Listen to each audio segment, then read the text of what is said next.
Oh, yeah. Five-star. LSU. I said, they ain't ready for the LSU. No, they ain't ready for the LSU, huh? They ain't ready for the LSU. No, they ain't ready for the LSU. We the best in the league if you looking for talent. LSU going hard, but we beat Alabama, then we going out to Florida. Drown the Gators, everybody getting bucked when we step in the stadium. This the LSU anthem, you know it's a hit. You don't know another rapper two-step like this. See me screaming out the window, yelling purple and gold. I'm an LSU fan, girl, you know how we roll now. Back and back it on up. Hey, back and back it on up. Hey, back and back it on up. Hey, back and back it on up. Hey, way down in the back. TA. We are live. Welcome into the Tigers Avenue show. Thursday night edition. Night before another big series for the LSU Tigers again. As we've told you multiple times, these past 2 weeks and then this week, these 3 weekends, we're going to be massive in terms of your postseason positioning and all those things. And it's another weekend where you've got an opportunity to build your resume, to kind of square things away. And, of course, we'll talk about this past weekend and what happened with A&M. LSU obviously only was able to get one in College Station. Now, as much as that stinks, you still have everything that you want in front of you. You wanted to beat A&M. I wanted to beat A&M just as much as anybody else because I can't stand A&M. But you wanted to get one, Zach. You wanted to get one. We'll talk about Game 3 because, man, you felt like that one got away from you, obviously. You know what? It is what it is, though. You got one. You had some really positive things pitching, though. Pitching-wise, there's some really positive things to look at as we're headed into postseason. And of course, we'll detail it, but the offense has to follow it. We've seen the offense and what they can do, in this season. Right now, it just seems like they're in a lull, and they have been for a while. But good news is the pitching seems to be coming along, and your main guys seem to be getting even better. Your starters seem to be getting even better. The two guys you trust starting the most seem to be getting better as the season goes on. So that's a really positive thing as we kind of move forward. But we'll obviously give you a recap of those games. We'll give you a preview of Arkansas, and then we'll talk about a little bit extra as well because LSU again has landed more players in the portal, basketball and football as well. Some big additions. So obviously we'll cover those as well. Zach, like I already said, LSU drops the series against A&M in College Station. Not a brutal loss. It is a good opponent. As much as A&M struggled on the early season, they've certainly found themselves here on the back half of the season, knocking off Tennessee, knocking off Arkansas, and now knocking off LSU. They have put themselves, I think, off of the bubble right now, and they're in the tournament. And anybody if anyone draws them at a 3 seed, good luck. Or a 2 seed, yeah. Yeah. And, I mean, if they keep playing well the next 2 weekends, they could easily find themselves in a 2 seed. But good grief, you'd hate to draw them in a 2 seed. Anyways, but it's unfortunate. It's not a terrible loss, though. It just stinks who it is, right? You still have everything in front of you, and it would have been nice to steal that series on the road, but it's so stinking hard to win on the road in the SEC, and that has certainly rang true in the season so far for LSU. You've won every home series you've had, and you've lost a couple on the road. So thank goodness you have won some on the road. Like you talk about the Oklahoma series, you got a sweep there. But the Auburn series, the A&M series, obviously were hard. The series in Austin was hard. But you look back at all the losses on the road, you felt like you could have got the Austin series. In the second game, you had a lead. Had it been later in the season, you certainly would have pitched that a little bit differently. Now the Auburn series, you can just scratch it was a horrible weekend overall for LSU. And then again with the A&M series, you certainly felt like you lost that one. It slipped away from you. That series felt like you were about to capture it until the very last moment. So it's tough to win on the road in the SEC. The good news is you get to play the Arkansas Razorbacks at home, Zach, this weekend. So with that being said, Zach, a little bit of detailed recap. Game 1, Zach, Cade Anderson shoves again. He does what he needs to do. But why does LSU, Zach, falter in this game? Well, I think obviously, I reckon the big issue is your hitters just didn't hit timely. Right. There was obviously opportunities for guys that were in scoring position, RISP, and unfortunately just didn't have the timely hits. Right. It's not like the top of your lineup was horrible. I mean, Josh Pearson had a great game. Jared Jones had a good game. And the bottom of your lineup looked really good as well. Each one of the bottom 3 got a hit in Braswell, Milam, and Chris Stanfield. Unfortunately, you just weren't able to produce enough runs, when you really needed to. And, it played out like a Friday night game. I mean, obviously, Cade Anderson went out there and was phenomenal. You were really hoping that, the Ryan Prager of old this season was going to show his head. But unfortunately, Ryan Prager is a really good pitcher, even though his numbers really don't tell that story. And he went out and shoved against you. 7 complete innings. He only gave up 1 earned run. Didn't strike out a whole bunch, but just got outs and had a really efficient outing for himself. And unfortunately, LSU just wasn't able to figure him out. And then Weston Moss came in, and Weston Moss was Weston Moss. Weston Moss is arguably one of the best closers in the country, and he's right up there with the guy over at Alabama. I'm going blank right on his name. Osmer, I think is his last name. Yeah, Osmer. And I mean, really good closers, and was able to finish the game off, right? So I know Caden Wilson came in there at the end, but Weston Moss came in, did his job, and they were able to save him for later on in the weekend, which obviously proved to be extremely beneficial on Sunday for them.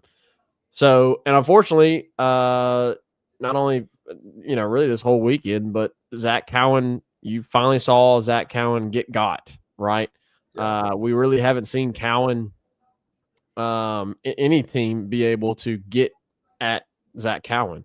And Texas A&M did this weekend. And unfortunately, it happened on Friday when he entered the ball game. He was only able to record 1 out. And then after that, it was basically like Jay Johnson saying, okay, we just need to preserve him for the rest of the weekend. Gave up 2 earned runs there in the 7th inning. And that was all she wrote, right? I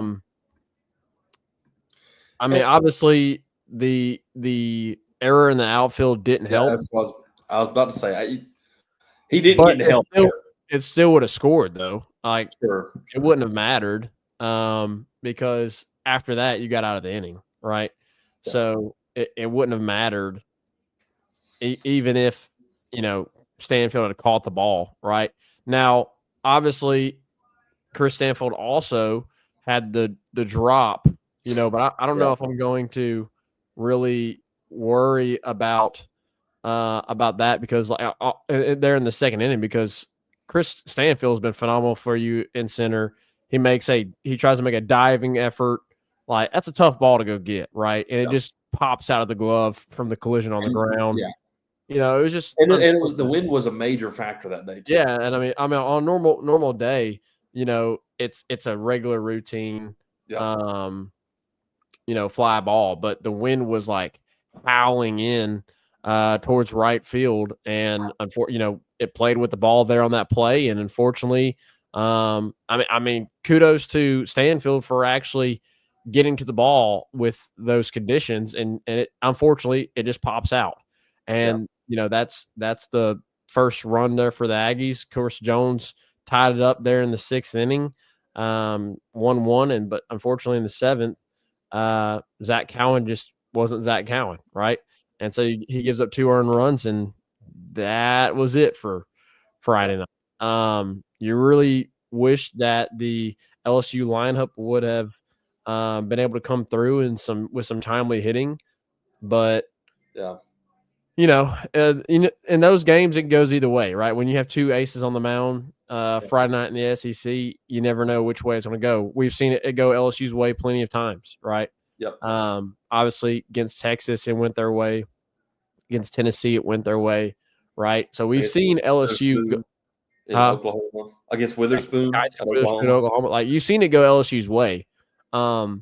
Unfortunately, the offense just was not able to muster up enough runs to overcome Ryan Prager's really impressive performance, and that's the gist of Friday. Yeah. Well, Tuesday is, and this is what I want to say is Cade is becoming consistently very good. Yeah. You can't hang that on your pitching that much. Like, Cade shoved all the way through the 6th inning. Oh, yeah. You were 12 strikeouts. 12 strikeouts. So he was great. And you're only able to muster up 1 run of run support, and it was in the last inning he pitched. So, yes, Cowan got touched up a bit, but, man, the final score was 3-1. Like, you needed more offense. Yeah, for sure. You can't now, and this is why I don't want to dog. I don't want to dog on Cowan or kind of highlight. Okay, this is because Cowan has been so stinking good all year. Yeah, there could have been more done that Cowan. Like, we don't have to hang our hat on Cowan for all of this. For sure. Certainly, the offense could have given a lot more support than they did this weekend. Even in the game they won, there wasn't much support at all. So, yes, Cowan struggled. I'm not worried about Cowan, though. This is the outlier, right? This is the one time they've gotten to him. So, from a statistical standpoint, we don't have to worry about him. Like, the numbers say he's going to be good majority of the time. Yeah. The offense, though, however, has been the thing that's been consistently lacking the last 3-4 weeks. And, you go into game 2, and again, it was pitching that was phenomenal. Lampkin, now look, Ianson has clearly gotten better as the season has gone on, clearly. And he pulled what Cade Anderson pulled at Oklahoma. Complete game, 14 strikeouts, only allowed the 1 run. He was absolutely phenomenal. I'm so happy for Anthony Ianson. But this has been, he's been trending upwards the whole season. He really has been. And this performance was just the peak of that. And I'm excited about what is the rest of the season, because he has been on that upward track. And if that continues throughout the postseason, you can really like it. However, you need the offense to get going. You really need the offense to get going. Because 2-1, although he pitched a complete game, only allowed 1 run, 14 strikeouts, you only won the game 2-1. You only won it 2-1. And the one of the runs, I think the second run, I know Fry, the first one, Jones scored off of Ethan Fry's double. Yeah, Jones double and then Fry double. Right. The other one was like a bunt it was a great bunt. I'll say that. It was a great bunt. But they couldn't quite field it. It was a tough play. It wasn't like you hit the ball hard and got it in. Yeah. So you squeaked out a second run to give Anthony just enough to get through that game. And you win the game. So even then the offense wasn't great. You scored 2 stinking runs against Justin Lampkin. Yes, Justin Lampkin is a good pitcher. But he is not so good that you can't put up more than 2 runs on him. I mean, the numbers. You faced plenty of pitchers like Justin Lampkin all year long with similar statistics of Justin Lampkin. He he he is a typical second day starter in the SEC, and you could only muster 2 runs, and one of them come off a bunt. So the offense again was a problem, but thank goodness for Anthony Ianson and his complete game. His performance was fantastic, and it was massive, Zach. For him to do that complete game was absolutely huge because it set up for what you wanted to do in Game 3. And that's get the ball to Case and Evans in Game 3, and then hope that you got a lead and you get the ball to Zach Cowan again and win the series. And it played out exactly that way, Zach. It played out exactly that way. You get the ball to Kaysen, and he didn't have his best game, Zach, but he was good enough. He was serviceable, and he kept you in this ball game. And, Hernandez gets the early lead with a double. By the way, Hernandez was fantastic this entire game. He was fantastic. He was involved in all 4 runs that you scored, Zach. Mm-hmm. All 4 runs. Hernandez was involved with these runs. He doubled off the left center to score Braswell to get the first run. Milam gets a single in the 4th to drive in Hernandez. So he drives in the first run. He is the second run. Obviously, A&M responds in the 4th with a run. And then in the 5th, they tie it up with the homer. But Hernandez in the 6th responds with a 2-run bomb. And it feels like the momentum has shifted towards LSU. Because now in this moment, at this point in the game, it's 6th inning. It's later in the game. And you've got Zach Cowan available. They've used Weston Moss twice, right? Or no, They used him once. They used him twice in the Sunday. The second time was the Sunday game, I believe. Yeah, they used the Friday and then Sunday. Yeah, that's right. So you know you had Zach Cowan and you had the lead, and A&M's offense wasn't amazing this weekend either. It wasn't like they were putting up gaudy numbers, right? They scored 4 runs in the first 2 games. Mm-hmm. So it wasn't like they were crushing the ball either. Neither teams really were. But in that moment, it's a tie game. The pitchers are pitching. It's a duel again. And you get that 2-run bomb. And, man, it really felt good at that point in the game. And you get the ball to now you had to Jaden Newt, I felt like was pretty. He did allow a run, but I felt like Jaden Newt was pretty solid in his outing. He only gave up the solo home run, but he also struck out the side in that inning. He gave up the home run. That's really all he gave up.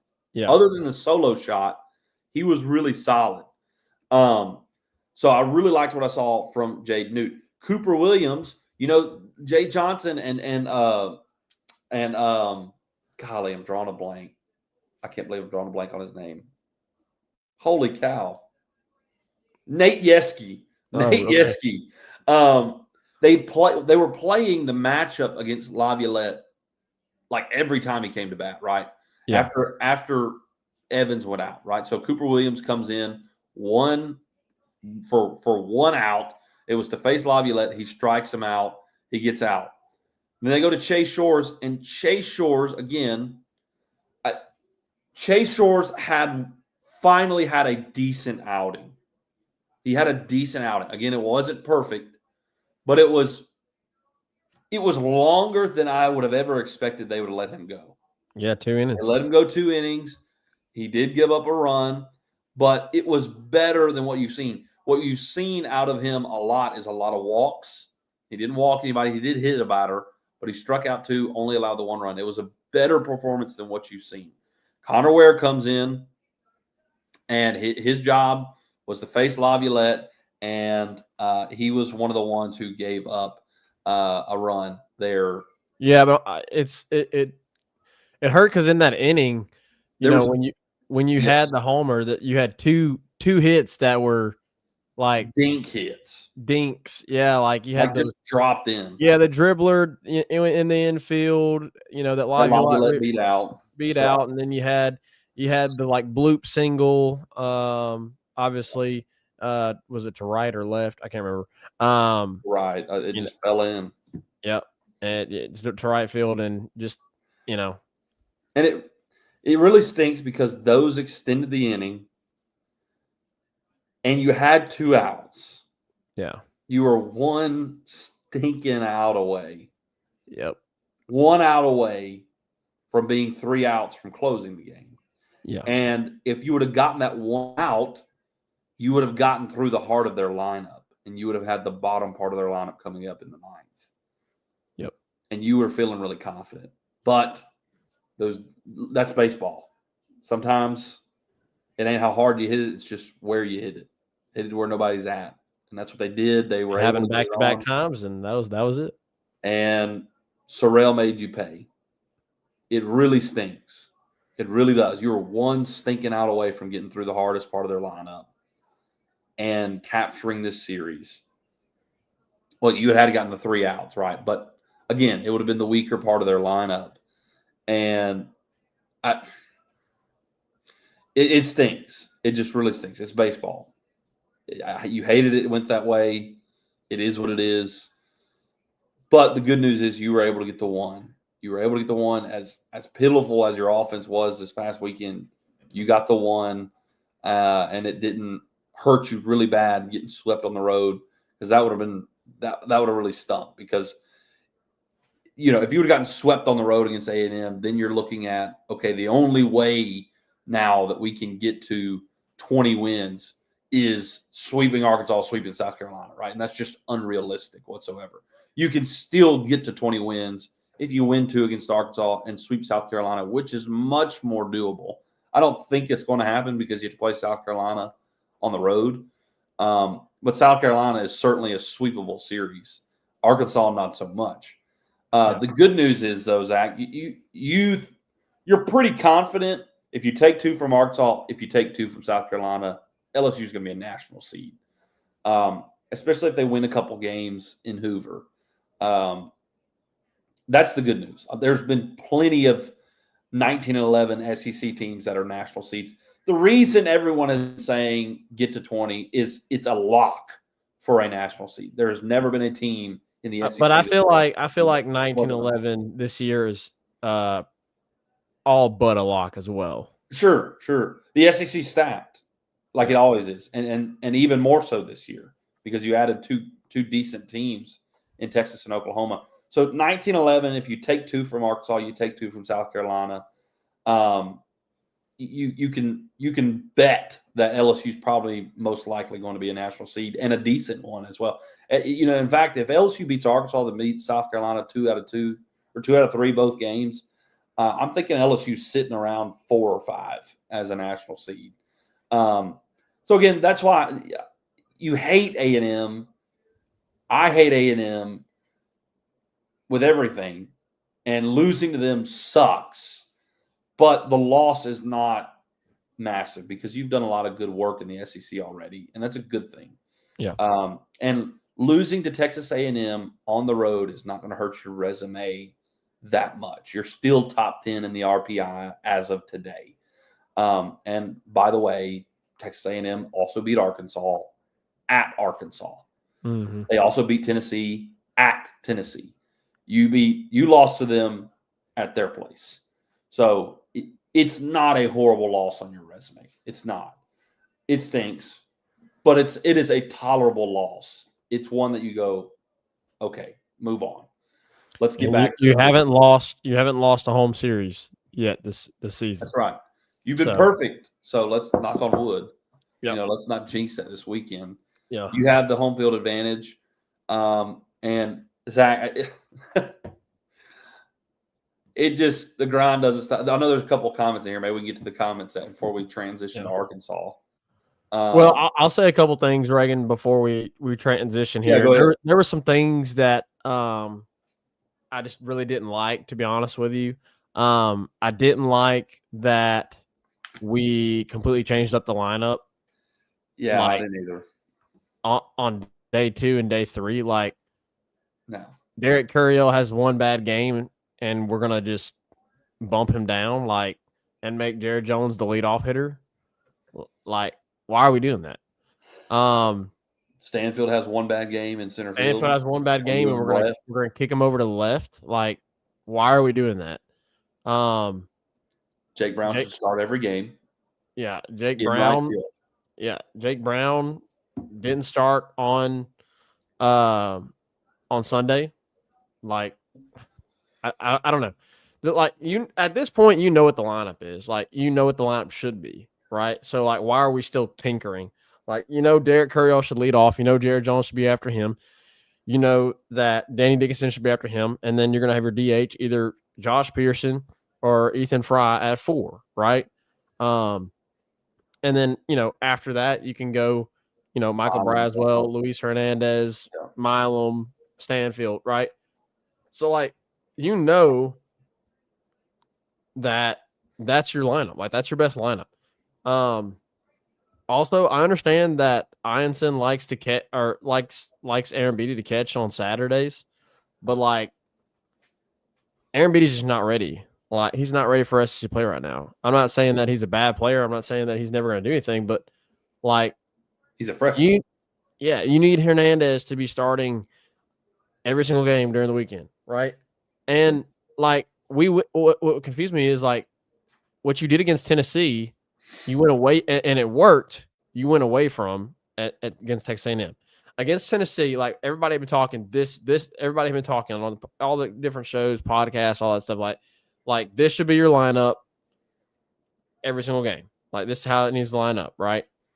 And obviously, we kind of know what the pitching it looks like now as well. Obviously, Anderson, Ianson are going to start, and then after that, you're going to have Zach Cowan, and then some other guys matchup wise, and then obviously if you can hold Case and Evans, you're gonna pitch him on Sunday, and if Cowan doesn't have to extend too far, you'll bring him back Sunday as well. So like you kind of know like what has worked for you, and against Tennessee, you did that, right? You put the lineup exactly how everybody knows it should be, and it worked. You won the series, but then against A&M, after one bad game, everything gets changed. Not everything, but I mean, a lot of major pieces get changed. Yeah. And unfortunately, you did win one game thanks to Anthony Ianson. Like, you did win one game, but obviously, as we mentioned, Reagan,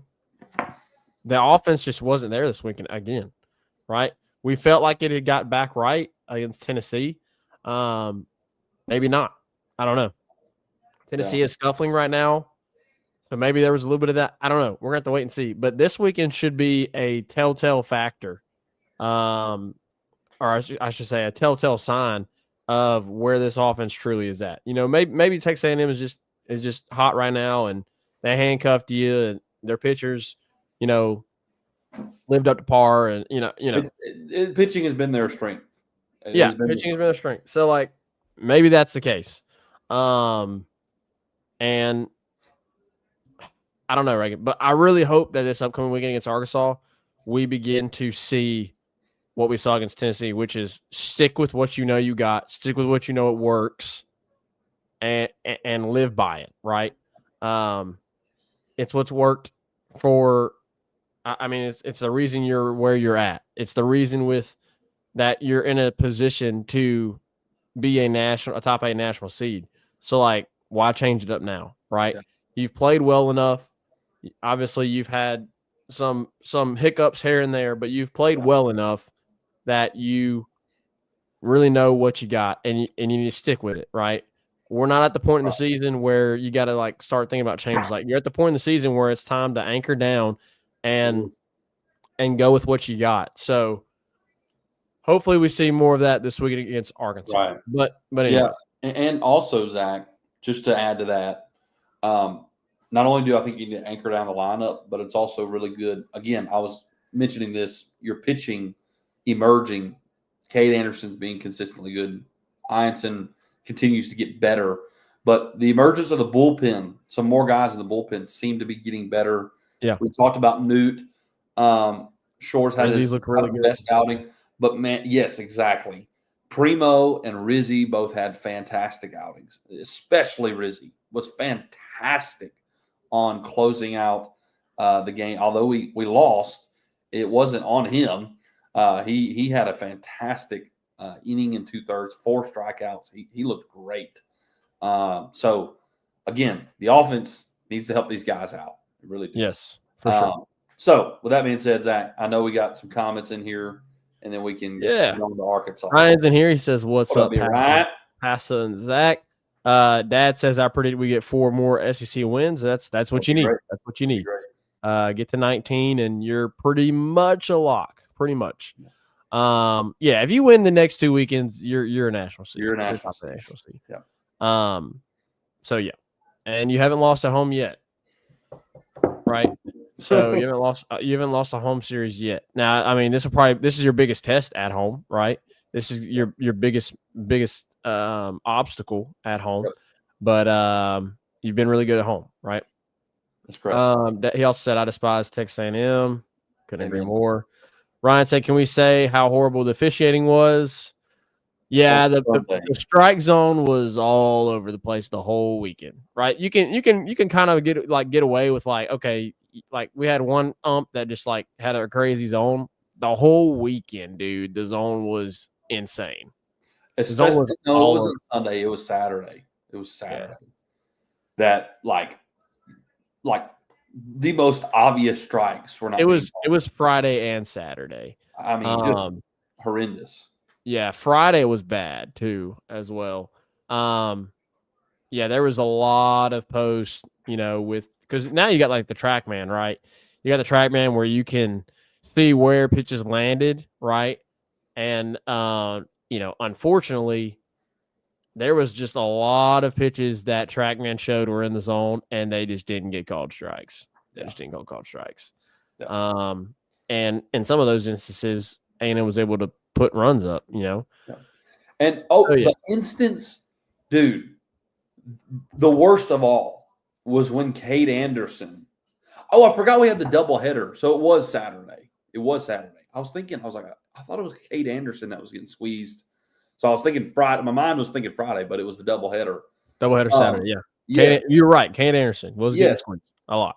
And the worst of all was when he stepped off the rubber and they called the time violation on him.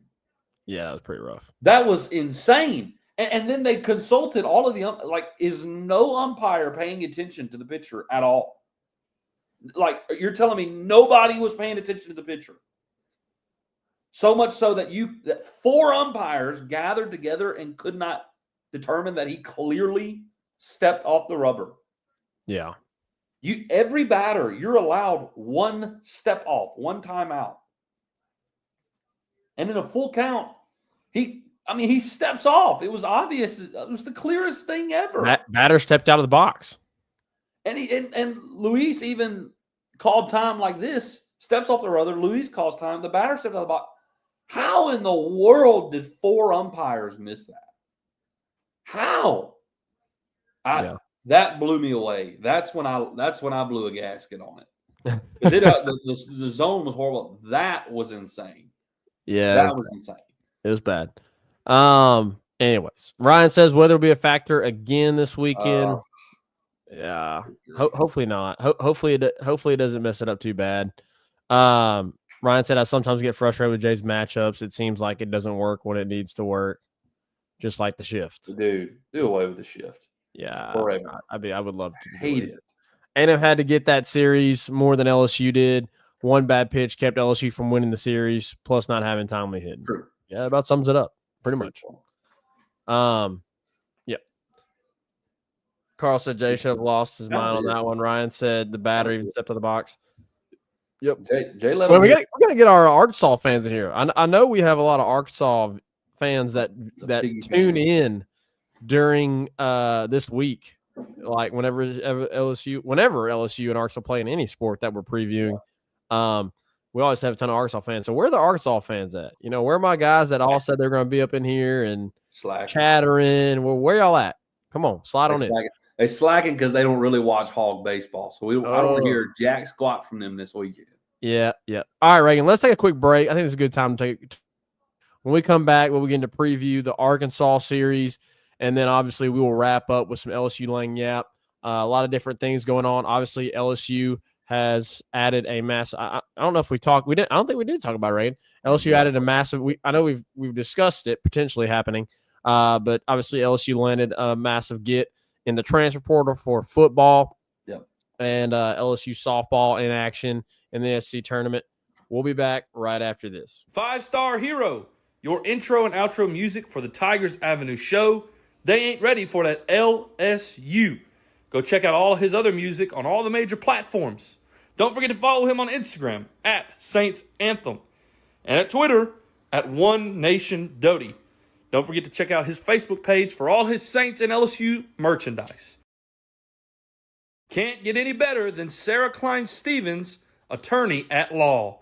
Her firm focuses on the needs of the elderly and maintaining their dignity throughout the process.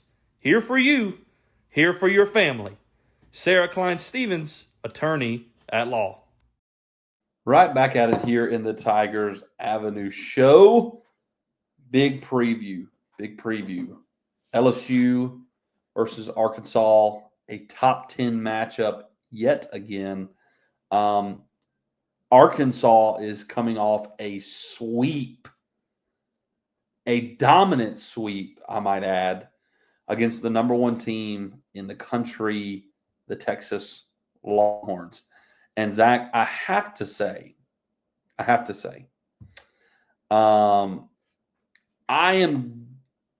glad Arkansas won the series against Texas, because Arkansas had lost 3 straight series. Yeah. Going into the Texas series. They needed a pick-me-up. They needed that series to kind of pick them up. Had they would have lost again 4 straight series, they'd be coming to Baton Rouge going, okay, this is where we need to get the pickup at. Yep. So I'm glad that right now they're running on the high of sweeping the number one team in the country and not coming in going, we're desperate. We got to win this one. And hopefully we can catch them kind of riding the high of sweeping Texas last weekend. It was a big win. It proves just how good Arkansas really is, and they are. Their offense is the best offense. Hear me now. Their offense is the best offense in the SEC. If your offense does not do what it needs to do this weekend, if it doesn't pick it up from the past few weekends, you're in danger. You're going to lose this series. Yeah. You've got great pitching with Anderson and Ianson, and if it works out, Evans on Sunday. You got great pitching, and you've got a bullpen that's emerging. You need the run support. You're going to have to score more than 1 run, 2 runs, 3 runs to win these games. Which, Reagan, you mentioned that. I don't know if you've checked out LouisianaSports.net or .com, put out there by the 104.5 ESPN crew. Hunt Palmer actually did a article, I think it was maybe yesterday or a couple days ago, at the metrics as far as LSU at home in the SEC versus on the road in the SEC. And they have had 9 games at home where they scored 7 or more runs. They've had 4 games I think that's right. Yes, something like that. Yeah, 9. Yeah, let's see. 9. It's something like that. Let me see if I can look it up real quick. But the splits are crazy. The splits are crazy. Go ahead, Ray, keep talking. I'll pull it up. Yeah, so I like the fact that it's at home. That's massive. If it was in Baum, I'm taking Arkansas to take 2 out of 3. But because it's at home, you've won all year at home. Knock on wood. I like LSU's chances to get 2 out of 3. And I think they're going to get 2 out of 3. I don't think they're going to sweep. This team's too good. And Zach, tomorrow night is going to be another pitcher's duel. Yep. Zach Root transferred in from East Carolina to Arkansas, and he is having his best season of his college career. He's 6-3. He's got a sub-4 ERA, 3.95, which is really stinking good. Anybody who's got sub-4 as a starting Friday night pitcher in the SEC, really stinking good. His strikeout numbers to his walk numbers are really good. He's got 24 walks on the season. It's a little high, but he's got 92 strikeouts on the year. He's really stinking good. He pitched a shutout against Texas last week. And it's going to be a tough challenge. The good news is you've got your own ace in Cade Anderson, who's thrown more strikeouts than that. Your second guy, Anthony Ianson, has more strikeouts than that. Again, your pitching, I believe, will be plenty good enough to win you these games. The offense has to respond. And to your point, Zach, you've got to put the best lineup out there that has worked for you. You need to go back to what worked for you, and you stinking have to put Jake Brown in right field. He is your best right fielder. And I'll even say this, Zach, and this is not a knock on Josh Pearson. Jake Brown is just faster than Josh Pearson. Yeah. That bloop ball that landed in for Texas A&M, had it been Jake Brown, might have made a play on it. But it was Josh Pearson. Why? Jake Brown is your best right fielder. Yep. Defensively and offensively, he's been fantastic. If you want to put Josh Pearson in the lineup, put him at the stinking DH. You've got a fantastic lefty DH in Josh Pearson. You got a fantastic righty DH in Ethan Fry. You can do the matchup game with your DH spot. Put Jake Brown in right field and don't take him out. I'm tired of it. He is your best option. You need offense, and that means Jake Brown needs to be in the lineup. Yeah. He needs to be in the lineup, especially game one against Zach Root. Now, I don't think he's a lefty. Again, it's a lefty pitcher, so you got two elite lefty arms again, Anderson and Root going against each other. So put Fry in there. Fry has been fantastic against left-handed pitchers. He was great against the left-handed pitch in this past weekend against Texas A&M. He's fantastic against left-handed pitchers. So you're literally going, okay, you're gonna put Fry at DH. You're gonna put Fry at DH because he's a righty and he's been fantastic against left-handed pitchers. You're not gonna put Josh Pearson at the DH because of the lefty matchup. So you're going, okay, it's either Josh Pearson or Jake Brown in right field. Jake Brown is your better option offensively and defensively. Yeah. I'm not saying Josh Pearson isn't great offensively. He's had probably his best year so far offensively. But Jake Brown has better numbers. He's hitting above 300. Josh Pearson is not. Jake Brown has been kind of turning it on lately too. He's been hitting the ball out more frequently. In the last few weeks, he's hitting 3 balls out in crucial moments for you. Yeah. He hit the massive home run against Tennessee in the Sunday game that sparked the offense. Why is he not everyday right fielder? It makes no sense to me. He should be in there Friday night. If he's not, I'll be pretty upset. If it's Josh Pearson and Fry, I'm going to be pretty upset about it. I would agree. And to your point, if you can get your best lineup out there, which we know what it is, and you're at home, then you're likely to do better offensively. As I said, Hunt Palmer has a great, he has a phenomenal article out on LouisianaSports.net. You can go read it about the difference between LSU playing at home in the SEC and on the road in the SEC. So 12 SEC road games, right? There has been the amount of games that they've scored 4 or fewer runs on the road 9 times. Wow. 7 or more runs 3 times. 3 times. So there's only been 3 times on the road they've scored more than 7 runs. They've scored 4 or less 9 times. That's on the road.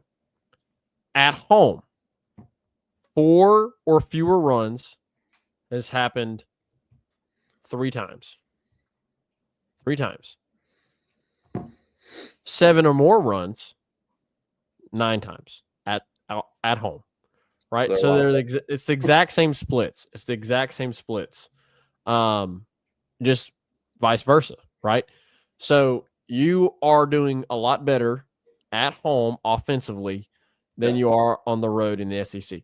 Now you hope, right? Obviously, if LSU is able to finish strong here and get the top 8 national seed, you'll be at home for the regional and the super regional, and hopefully, that helps you. But you hope also if you can get there, that your offense has figured everything out for when you go to Omaha, because as I just said, they haven't been great on the road. So LSU needs this series because it's going to be a crucial. If you just look at those numbers, it's going to be crucial for them, even in the postseason, right? To play at home. I mean, that's anybody, but specifically when you just look at the numbers, LSU has been really good at home offensively, not so much on the road. So you get this one at home, and as we mentioned, next weekend, you're going to be playing the second worst team in the conference in South Carolina. You go on the road, but South Carolina's been really, really rough. I don't know if you saw the score tonight, Reagan. I know they're playing Auburn. South Carolina beat Auburn 24-2. No way. Yes. Come on, Paul. Come on, Paul. Auburn beat South Carolina 24-2. So even though you're on the road, you should have a pretty good offensive day. Offensive days, I should say, at South Carolina. So you need to win 2 this weekend. You really need to win 2 this weekend. At the very least, you got to win 1. At the very least, and then you got to hope that, and then you hope that you can sweep, right? So LSU, key to success, right? TA tools for triumph. Hashtag TA tools for triumph. LSU's got to convert when they have runners in score position. They absolutely have to. Yeah. Absolutely have to, especially in Friday night's matchup.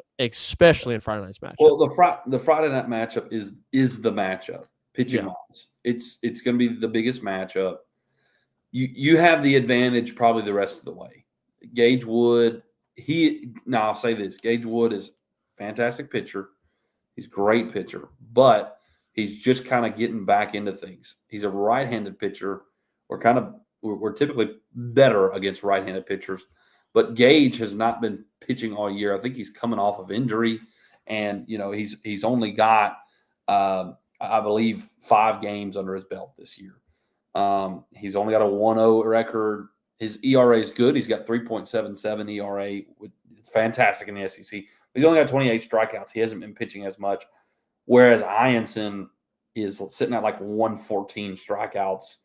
He's probably well over 50 innings pitched this year, sub 4 ERA. You're liking your chances against Gage. And then it just depends, Zach, on it just depends on Sunday.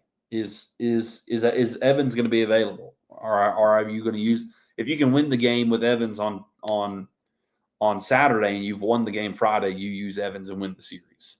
Period. I'm going to stay consistent with that. He is not your everyday starter on Sunday. If you have a chance to close the close ball game out on Saturday to win the series, it needs to be Kason Evans. Had Ianson run into some trouble game 2 against Texas A&M, you were going to see Kason Evans, especially with the lead. But thankfully, he was extremely efficient on Saturday night and was able to complete the game. And that's why it was so huge. It didn't work out for you, but it was huge for him to do that, pitching-wise. If you can close a game out against Arkansas and win the series on Saturday, you're going to see Kason Evans. You need to see Kason Evans. Yeah. And then, so again, it needs to be TBD on Sunday. But if it's Kason Evans, you like his chances against Landon. I don't know how in the world to pronounce his last name. It's Landon Beidel-Scheich, something like that. But he's an okay starting pitcher. He's a typical kind of Sunday starting pitcher in the SEC. He not a lot of strikeouts. He's got a over 4 ERA. He does have a perfect record this year, 4-0. But guy who you should be able to hit off of, and you like your chances with Evans, Zach. So with that being said, at home, you like the pitching matchup just about every day, except for Friday night. It's a toss-up, but Anderson statistically does have the nod. Zach Root has been fantastic, though, so we'll see. But you like the matchup pitching-wise. Is the offense going to follow? Because Arkansas's offense has been fantastic all year long. Yeah. But to your point, Zach, they've been fantastic at home, not as much on the road. So all these things are factors, right? But, and again, you can never predict these things, it seems like. It's SEC baseball. Anything can happen. I'm going to say, though, Zach, I'm going to say LSU takes 2 out of 3. I'll say they take 2 out of 3 this weekend. Oh, man, I want to predict 2 out of 3. I predicted 2 out of 3 last week, and it didn't work out. Gosh. You said 2 and 3. I'll say LSU gets 1, even though. No. I got to be different, right? I got to be a little bit different, right? Man, I don't want to, but I'll say LSU gets 1. Maybe Sunday.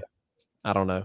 I don't know which one it's going to be. I don't know which one it's going to be. Come on, Zach. Maybe game 1. No, probably game 2. Game 2. I'm going to settle on that. Game 2. You win game 2. Man, you win game 2. No faith in my brother Anderson. Well, we'll see. LSU's offense has got to get going. And if you win one game, you can still have a really good weekend against South Carolina and still be a top 8 national seed. Yeah, but if you're gonna play with the best, you got to beat the best. If you're gonna play with the best, you got to beat the best. You beat Oklahoma, but you lost to Texas. You lost to Auburn. You got Tennessee. You need to take this one against Arkansas, so you're 2-2 against these top 10 teams. Yeah. So the community can look at them and go, they are a top team. You need to get this one. You do need to get this one. Really bad. So, yeah, I do agree with you there. Definitely LSU does need to get this one, right? And hopefully that's the case, right? But anyways, we'll see how it all plays out this weekend. Moving from the diamond to the gridiron, LSU has landed a massive addition from the transfer portal in safety transfer AJ Halsey from Houston. LSU now has landed back-to-back number 1 players in the transfer portal. As early on, Bernard Gooden out of South Florida was the number 1 player in the transfer portal, the defensive tackle. LSU lands him. AJ Halsey enters after Bernard Gooden and becomes the number 1 player available in the transfer portal, and LSU lands him. So now LSU has really done a phenomenal job this year in the transfer portal. Number 1 class from most of the recruiting services. LSU is the number 1 class in the country via the transfer portal.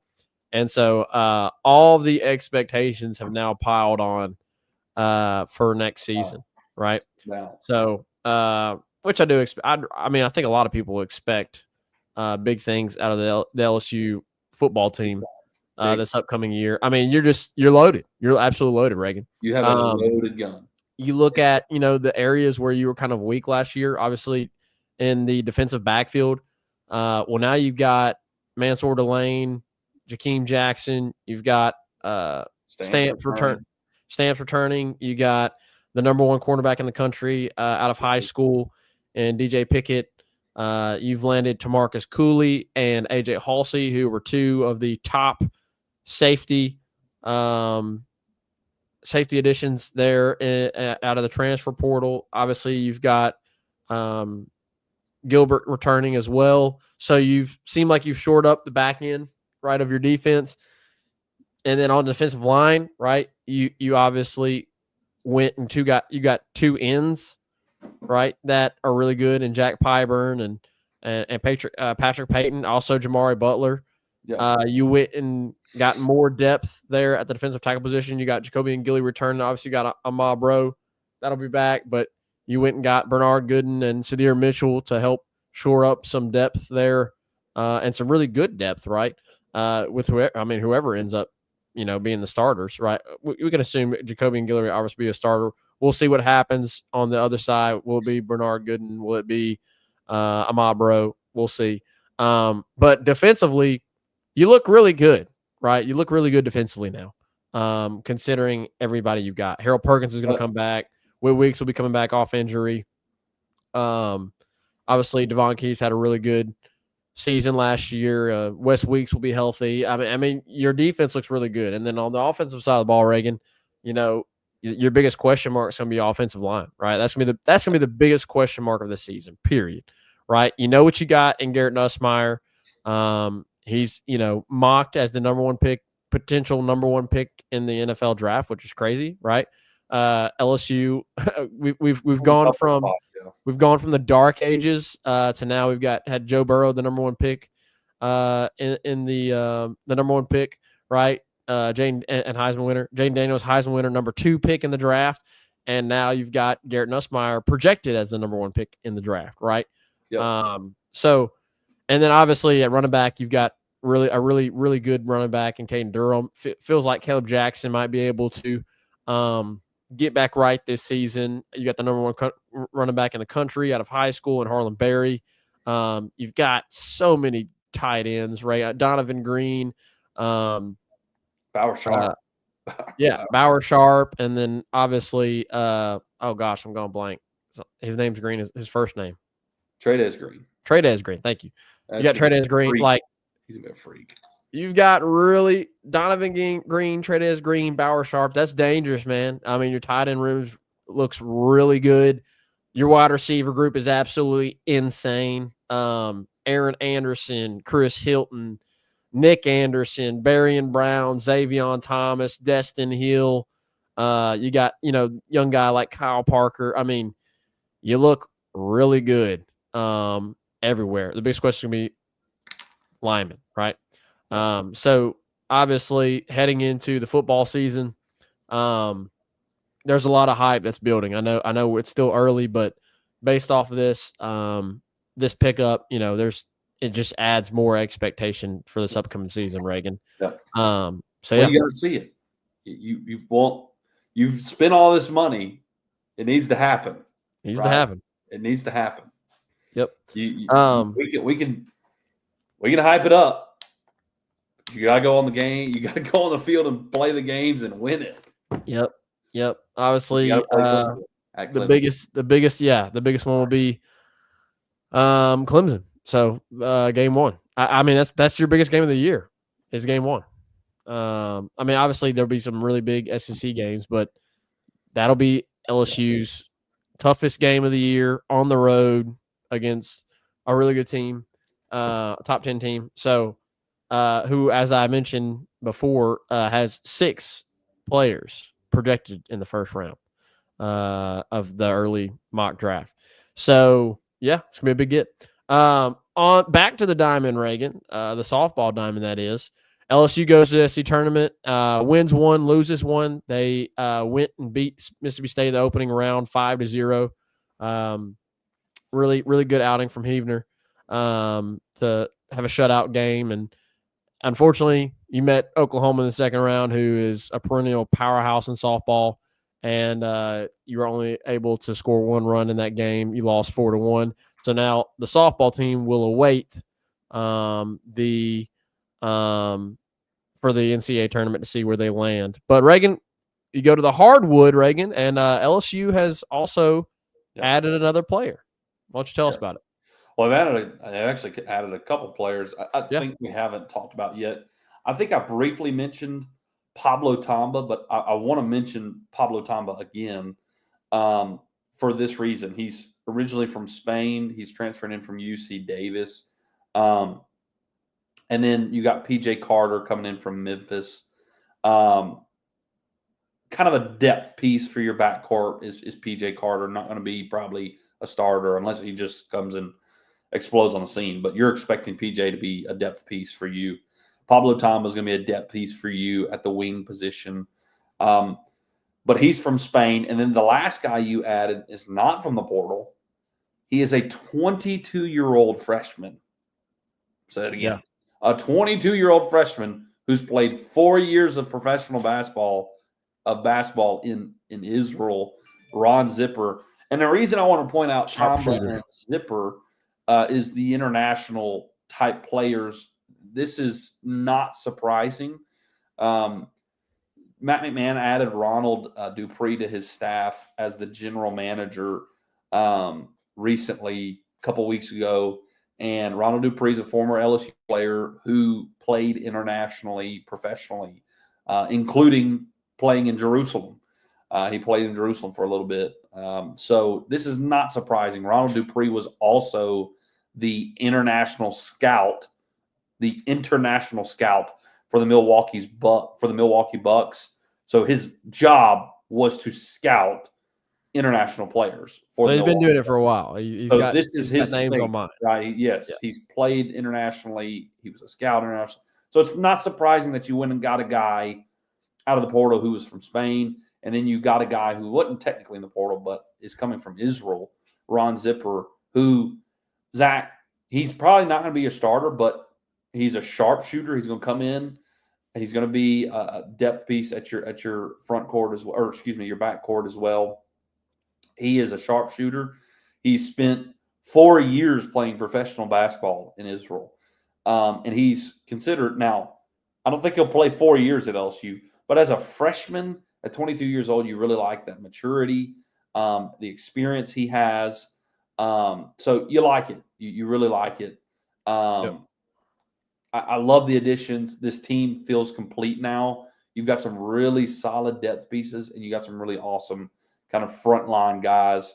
The only thing is, Zach, here's the only thing. You have 2 returning players. 2. And one of them was hurt for the majority of the season in Jalen Reed. Yep. You got Robert Miller coming back. You got Jalen Reed coming back. That's it. So it is a talented roster. It's not like, oh, we're going to make a run to the Elite Eight. I think we will be far more competitive. It is Matt McMahon's best lineup. But just like Brian Kelly and his loaded gun, you got to go out there and prove it. Yeah. Ain't nobody going to believe it till you do it. So I like it. They said they were going to spend for the football team. They did it. They announced that they were going to spend and back up Matt McMahon with more money. They did it. We'll see if it works out. So that's what the recent additions have been. All right, Ray, let's see what we got. Ryan said, I'm still holding BK to 8-4 or 9-3 until he can win a season opener. That's fair. I think that's fair to say. Sure. Yeah. O'Danny Girl said, big games in September. This is concerning because BK teams have not gotten settled in and ready until about game 5. We have Ole Miss, South Carolina, and Clemson before that. She's not wrong there either. Brian Kelly teams have typically have taken a little while to settle in, right? The good news is you get South Carolina at home and Ole Miss, who lost everybody from this last season. You do play them on the road, but as I mentioned, they lost everybody. The biggest obstacle is obviously going to be Clemson at Clemson game 1, right? Don't like that. Ryan said the schedule is definitely front loaded, and look, we got Brandon in here. Brandon has finally made it in. Brandon. Hogs bats have to show up outside of Root. The pitching this year has been an adventure, right? Wood is starting to come around, but he's definitely still trying to get into regular season shape. Getting the sweep of Texas last weekend was great. Feels like a typical Arkansas team. Come out hot, go throw a swoon, but start rounding into shape the last month of the regular season. It's what Dave Van Horn does. Well, both Tigers and Hogs, big weekend coming up, Reagan. And, if you're a Hog fan, you really hope to continue the momentum from last weekend. If you're an LSU fan, you hope to bounce back from the series loss to Texas A&M and set yourself up in a prime position for a top 8 national seed. obviously we know Arkansas kind of trying to do the same, which feels like they should be able to get it as well, even with a loss to LSU this weekend if they do lose the series. So big weekend, Reagan. Big weekend coming up. Let's see if we got anything else in here before we wrap up. Let's see. Odangros, I'm assuming this conversation is just for fun because I only know one person that thinks the men's basketball team has any shot to have success. Well, we're hoping. We're being hopeful. We're being hopeful, Danny. So we'll see. We'll see. Certainly not guaranteed. That's for sure. Yeah. She said both men and women's basketball have international players this year in Koval for women's basketball and Zipper for men's basketball. Yep. That'd be interesting. For sure. To her other comment there about spending, she's right. You can spend all you want. Doesn't mean it's going to work out. And that's just true in the NIL era. I mean,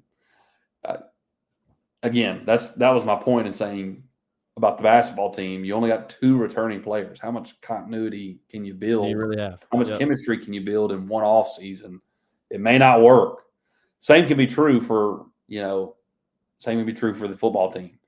You went defensively year 1 with Brian Kelly. You went and got Jarrett Bernard-Converse and Mekhi Garner, and it worked out for you.